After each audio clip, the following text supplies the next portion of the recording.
Hello guys, welcome to our YouTube channel. This is Rudranil videos. আজকে আমরা অনেক দিন পরে আপনাদের সামনে চলে আসলাম আরেকটি ব্লগ নিয়ে। আজকের ব্লগে আমরা যাব পল্লী কবি জসীমউদ্দিনের বাড়ি। তো চলুন যেতে যেতে আপনাদের সাথে আমি আরও কিছু কথা তুলে ধরব। জসীমউদ্দিন 1903 খ্রিস্টাব্দের ফরিদপুর জেলার তাম্বুলখানা গ্রামে জন্মগ্রহণ করেন। কবিতায় বাংলাদেশের পল্লী প্রকৃতি ও মানুষের সহজ স্বাভাবিক রূপটি তুলে ধরেছেন। পল্লীর মানুষের আশা, স্বপ্ন, আনন্দ, বেদনা ও বিরহ মিলনের এমন আবেগ মধুর চিত্র তার কোনো কবিতার কাব্যে খুঁজে পাওয়া ভর। এ কারণে তাকে পল্লী কবি নামে খ্যাত দেওয়া হয়।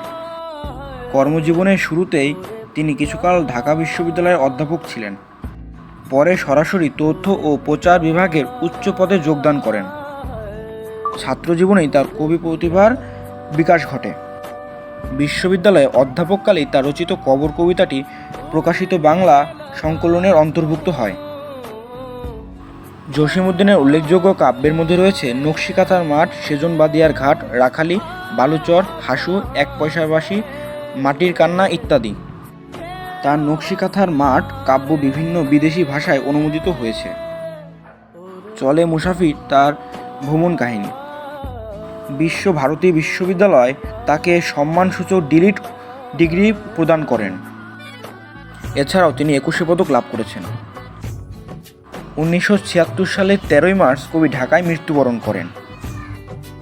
এই মুহূর্তে আমি আপনাদের সামনে পল্লী কবি জসীমউদ্দিনের পুরো জীবনী তুলে ধরতে চেষ্টা করলাম। এখন আপনারা দেখতেই পাচ্ছেন আমি পল্লী কবি জসীমউদ্দিনের বাড়িতে গিয়েছি এবং সেখানকার কিছু চিত্র আমি আপনাদের সামনে তুলে ধরলাম।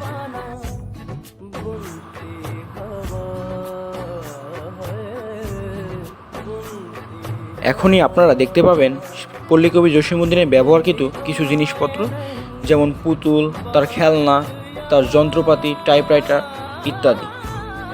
আর সব কিছুই তো মুখে বলে এক্সপ্লেন করা সম্ভব নয়, এজন্য আমাদের সকলেরই উচিত এইসব সুন্দর সুন্দর জায়গাগুলো ঘুরে আসা।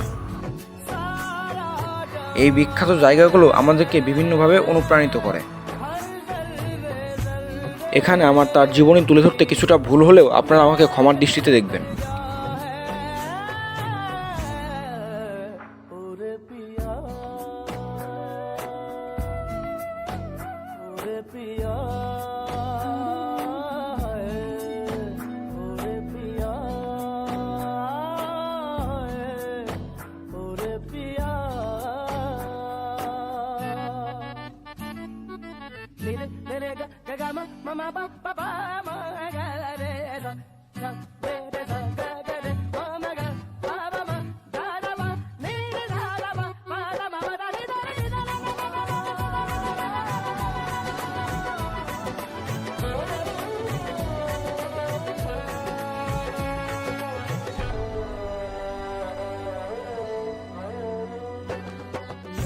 बोले दुनिया तोले दिल की ज़बान है, दिल की ज़बान।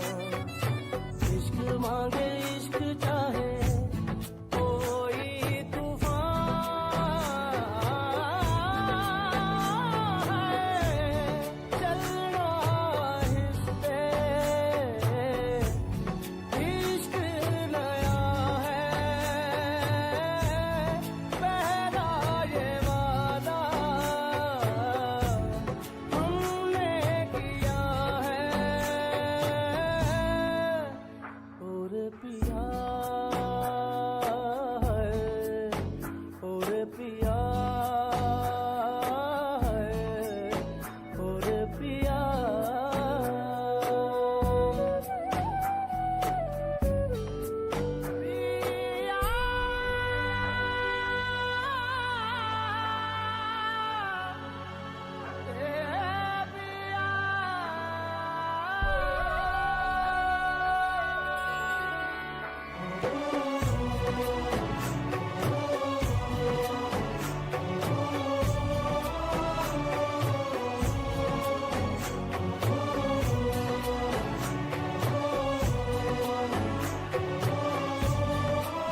এখানে রয়েছে পল্লীকবি জসীমউদ্দিনের কিছু বংশধর, সেটাও আমি আপনাদের সামনে তুলে ধরার চেষ্টা করলাম। আপনারা সকলে এটা দেখে নিন।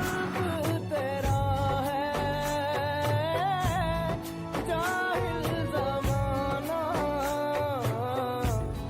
दुश्मन मेरा है और पिया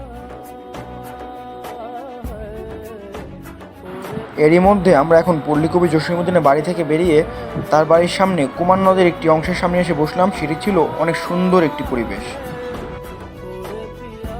তো আজকের ভিডিওটি ছিল এই পর্যন্তই। আপনারা সকলে আমার ইউটিউব চ্যানেলকে লাইক, সাবস্ক্রাইব এবং শেয়ার করে আমাকে অনুপ্রাণিত করুন। ধন্যবাদ।